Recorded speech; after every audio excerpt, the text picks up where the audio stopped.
Today's video is how to make pheasant feather lei hat bands. This is the first one that I ever made, and it's a fade from the red breast feathers into the yellow ones on the back of the animal. This one is a blue pheasant made by my friend Melissa with some peacock feather accents. And the one in saran wrap here I just finished. And we're going to try it on the customer's hat, make sure that it's long enough, and then I still need to sew velcro down here on the end. This is how they attach, is you've got a little bit of velcro here. On my first hat band, that was the only kind of velcro I had, was light colored. And then as you wrap it around the hat, at the opposite end, the velcro is going to stick to the felt right around here. So, you ready to get started? You start with 1 yard of felt. You can get it from the fabric store. Cut it 3 inches wide. This ended up being about 29 inches long on feathers. You need clean hands. The oils from our hands and the oil from the pelt itself is hard on the feathers. So you always store your pelts feather side together. And usually there's some extra oils and borax on all your pelts, and so sometimes layers of newspaper help. So I'm going to set this pelt over here. Each pheasant has a lot of different colors. You can work with all these feathers. As you can see, I've taken a lot off of this section. Each feather is much longer than what you need for your project. Plus it has a downy piece underneath. So see how huge this is? And there's a smaller feather attached on the bottom. You have to take each feather and go over to your box. Remove the lid. And with clean hands, you hold the nice part of the feather, trim it to a much shorter length, and then you trim part way up the stem to get the little downy fluffy feathers off. So now it looks like a broom or a fan, and I can set this aside, and before I sew it I might even trim more of the tail off. Every single feather that you're going to work with has to be trimmed. So if you're going for a certain kind and working off the pelt, you can lift them with your fingers and trim on the underside to snip them out one at a time, or you can pluck them. The problem I find with plucking is if you hold on to the pretty part of the feather, the part you're going to use, the force that you have to, just the amount of force it takes to pluck the feather can damage it. So I like to trim them, and then a lot of the waste stays on the pelt. Here's all of my trimming waste from the last hat band I finished. Sometimes I go along and I just sort all the different colors and sizes of feathers into different bags. So this is the blue and greens, and these have all been trimmed. These were yellows with a dot. You get the idea. First, that you have 2 layers of full thickness, and then another half a layer that comes around right up the middle of the band, and then you just sew some big coarse stitches, and that holds it all together. So as this is undone at the back, you can see this is a 3-inch wide strip. You fold it so that there's 2 full thickness layers and then a half that comes around on top, and then your line can go right up the middle. If you're going to make this for a certain hat, you might as well check it against the hat and make it only a little bit longer than necessary to fit. So on all of my hats, if I start out with 29 inches, I end up trimming about 3 inches off the end. You only need a little bit of overlap, otherwise you have all this extra that is running a risk of flapping. And since this is felt, what we do is we sew a little bit of Velcro on the end, the hook kind, and it just grips the back of the felt, and that's what holds it on the hat. Another thing to consider is, where is the hatband going to sit on your hat? I don't want the closure to be in the back. I want the Velcro to be somewhere over on one side or the other. And think about that if you're planning a pattern or something. Figure out with maybe just 1 inch of overlap here. Okay, so for reference, here's an untrimmed feather, and here they are all trimmed up. I like to put them on the table in the arrangement that I'm going to use them. These are called the almond feathers. They're pretty good, pretty big. They're a nice one to start with because you can literally cover your hatband with just 3 feathers. 2 on the sides and 1 in the middle. And of course you set these on and sew them on one at a time. But that's the idea there.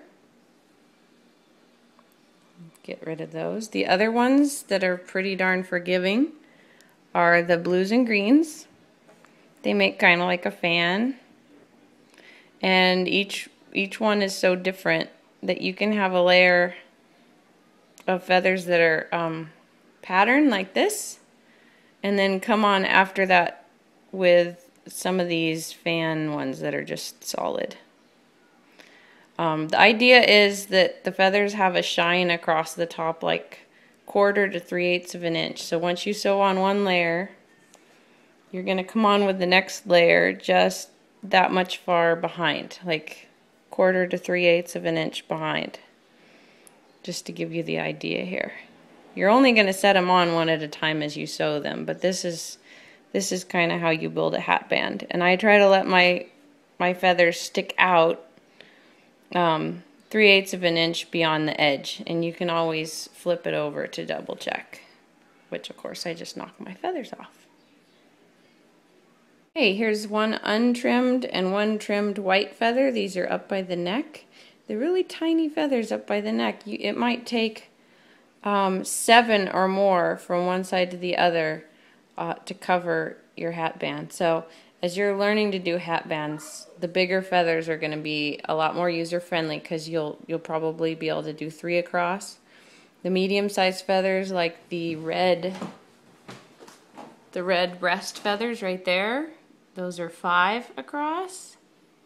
And the little tiny ones up by the neck, the white and bluish green ones, they're so itty bitty.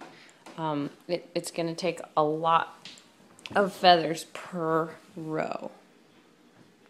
Okay, so my first feather, I'm angling it out in a 45-degree angle. I want the 3/8 of an inch to hang off the end and 3/8 inch to hang off the side. You need a minimum of 3 stitches per feather. Some people do 5, some people do 7. But the further up the feather you go, the more you risk splitting it as you bring your needle up through the felt on either side of the spine. And once you've split the feather, it doesn't usually go back together very well. So here's my second stitch. I'm just staying as close to the spine as I can. And then I'm going to reposition my thumb on top of my stitches. And I'm going to try to go up into the pattern section here. That's about as far as I'm going to go, because as I draw my needle up, it's going to want to split the feather. Personally, most of my hatbands are sewn 3 stitches per feather, and that might be completely unorthodox or against the rules or inadequate. But so far for me, this has worked, and then I don't split my feathers very badly. So this is the idea. I'd go to the other side at 45-degree angle, do 3 stitches, and then put one in the middle. And then when I start my next row, I just try to start at about 3/8 of an inch behind, or a 1/4 inch. With the little teeny tiny feathers like the white ones, you look for the shine on the feathers and you just scoot back a tiny bit. Okay, so I got 2 stitches on here. My third and final stitch, I'm going to aim up into the color section here, but I really don't want to split my feather. Especially these beautiful almond ones. You hate to split those when you're sewing.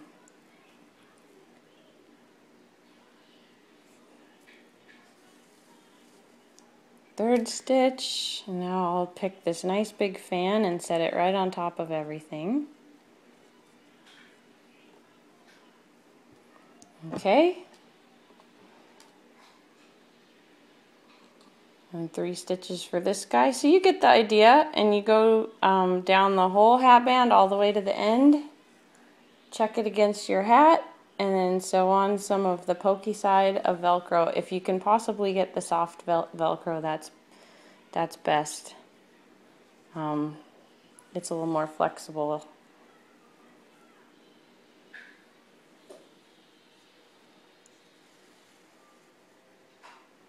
Okay, so I've got 2 stitches here, and I think my third stitch is going to be lower down on the stem at the bottom.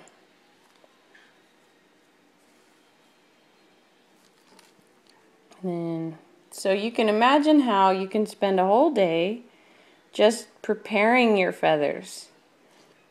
Carefully getting them off the pelt, sorting them by color and size, and trimming them. If you don't have the supplies yet to start sewing, but you have a couple of pelts, believe me, you could spend all day just working with feathers before you even get started on sewing. But that would be some good homework.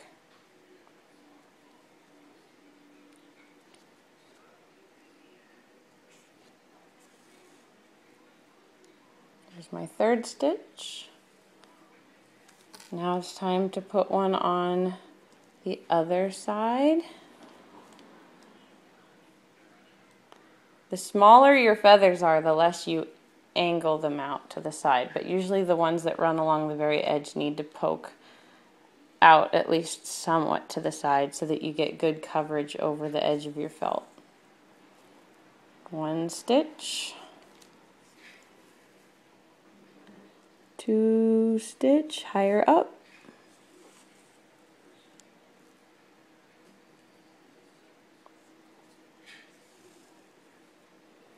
and then I think my third stitch will be down here lower on the stem, and now my thread is in the middle where I'm going to put my next feather.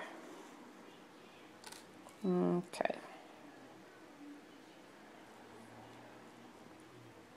They stick together. Okay.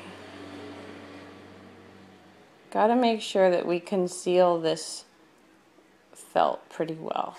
So I'm going to position this one kind of high. It's up to you whether you want to sew inches of the same kind or whether you want to alternate frequently. For the sake of time, I'm going to go ahead and put some almond feathers right on top of here.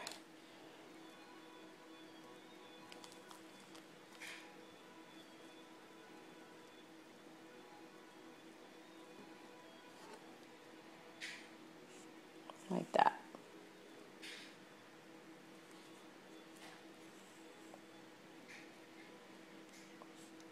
Second stitch.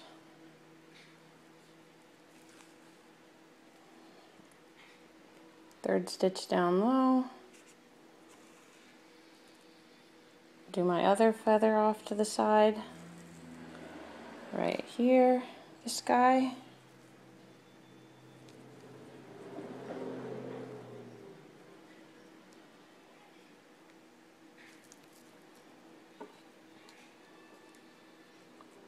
To take good care of your hat bands, you really don't want anybody to touch them. Not only the oils from their hands, But if somebody strokes them the wrong way, they'll knock the feathers out of position, and there's really no way to correct a feather that's been tweaked against its own stitches.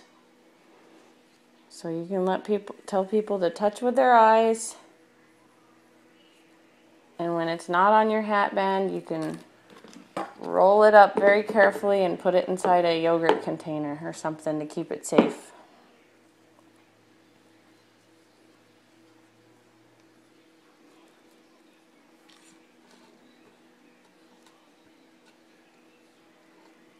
One stitch.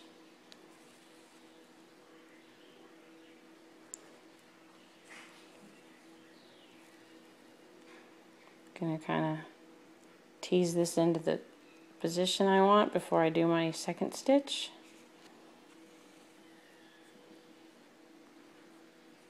Right on either side of the spine, and there I just split my feather, which is kind of a bummer, so I don't really want to go any higher. I'll do my third stitch down low. And sometimes if the tails of these feathers are too long, you can come by with your little snips and trim them off. Thanks for watching.